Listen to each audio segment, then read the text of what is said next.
Would you please welcome Prime Minister Anthony Albanese. Welcome to the desk. Great to be here. Obviously, there's a lot to jump into, but I want to go back to election night when you became Prime Minister. Was there a switch that goes off when you go from elbow to Anthony Albanese, Australian Prime Minister? And was it before or after you were photographed in your pyjamas getting the paper? Well, the pyjamas incident was one that was not my highlight of the post-campaign. That was when you realised things had changed, because that was like at 6 a.m. in the morning. There weren't normally photographers outside home at Marrickville at 6 a.m. I had something on just after 7, so I didn't even know it had happened. So did your partner Jodie have to remind you that you are now the Prime Minister? Well, I have to remind myself, I've got to say, when I sign letters and things and Prime Ministers on the top there, and when I'm watching TV sometimes and they say the Prime Minister today said, and I'm used to, grumbling about that, and I go, oh, that sounds all right. Oh, that's me. So you approve of the current Prime Minister? I do.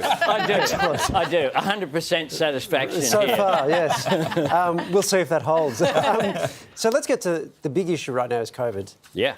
Terrible day. I mean, hospitals are full, 90 deaths today, so that's the most since January, and we can only expect that number to get bigger. We're now seeing, and we have seen over the past few weeks, state health officers have been recommending work from home, and they've been recommending mask mandates, and state governments, especially we've seen this in Victoria, have decided not to take that health advice. Are you comfortable with states acting contrary to health advice they're given? Well, that's not quite right, Wally, with respect. The AHPPC, the body of all the state health officers, reports into Professor Kelly, who's the National Chief Medical Officer. And what he says is that there's agreement on uniform going forward, that it's recommended that people wear masks when they're indoors and where they can't separate. And that's what we've been out there saying and advocating very strongly. It's a matter of getting the measures right. We know that we've got to get the health measures right, because unless you do, the economic outcomes will be worse anyway. So we've been following the advice. We've seen the advice in the paper today from Victoria, and it is different to the government's policy. Well, from state to state, there's 6 states and 2 territories. What I'm talking about is the consensus that's there at the national level, which is my responsibility. Professor Kelly says that his advice to us as late as Saturday, when we had a national cabinet meeting, was to encourage people to wear masks. Part of the issue here, I know, speaking to the New South Wales Premier last week, is that there's mandates for masks on public transport, but only about half the people are actually doing it. Now, do you get on the trains and buses and arrest people or fine people for not doing it? We need to make sure that we do spread best practice, and by and large, Australians have been magnificent during this pandemic. They have made sacrifices. They're continuing to do so. We've had 116,000 people, as of this morning, had got antiviral treatment. We've had, in the last week, over 500,000 Australians have got their 4th shot. So people are going out there and doing the right thing to protect themselves and their families and their communities. I do feel like there's trust issues at play here. Like, I feel like more and more you're hearing people not convinced whether some of these decisions are politically motivated or based on health advice. And the thing is, we're not through this pandemic, and you can only get people to comply if they trust the decisions that are being made. And I feel like at the moment people are like, you were okay to mandate at one point, now mandates aren't happening. What's actually at play here? Yeah, well, there's 2 things at play. One is there are mental health considerations that the health officers are bearing in mind as well. The imposition of controls on people's behaviour has an impact on people's health. That's just a reality. And particularly young people, we're seeing an increasing, really problematic increasing in incidence of really severe consequences when it comes to young people's health, but others as well. But the second thing is that the big difference between now and, say, a year or 18 months ago is the level of vaccinations which are out there.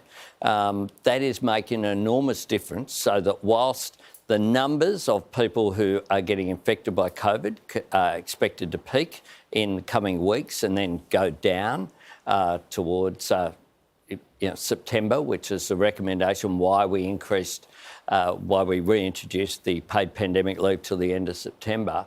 The consequences are less in terms of because if you're vaccinated, you have a level of protection which is there. And the other thing that is kicking in is antivirals that do make a difference if people have got COVID. The other issue a lot of people are worried about is obviously cost of living, petrol prices. People are experiencing slightly cheaper petrol prices because the Morrison government cut the tax, not that it feels like it's cheap. Yeah. You've decided... Certainly not. No, you've decided not to continue that. Why that decision at a time when that's such a big thing for people? Because we simply can't keep all of the emergency measures that we'll put in place as temporary measures there forever. We can't just continue to do that. We've got $1 trillion of debt. And, of course, petrol prices, in part, as a result of what's happened with Russia's invasion of Ukraine and the consequences that are there for that. But that's also having a knock-on impact on inflation as well because of supply issues and the supply chain. So if you increase petrol prices, you increase the delivery prices of food, and people are seeing that in their supermarkets. We recognise people are doing it really tough at the moment. We're not trying to gild the lily about that. But we're also not trying to say we can just keep spending money indefinitely because at some stage you've got to... there are consequences of that as well and you have to make choices about that.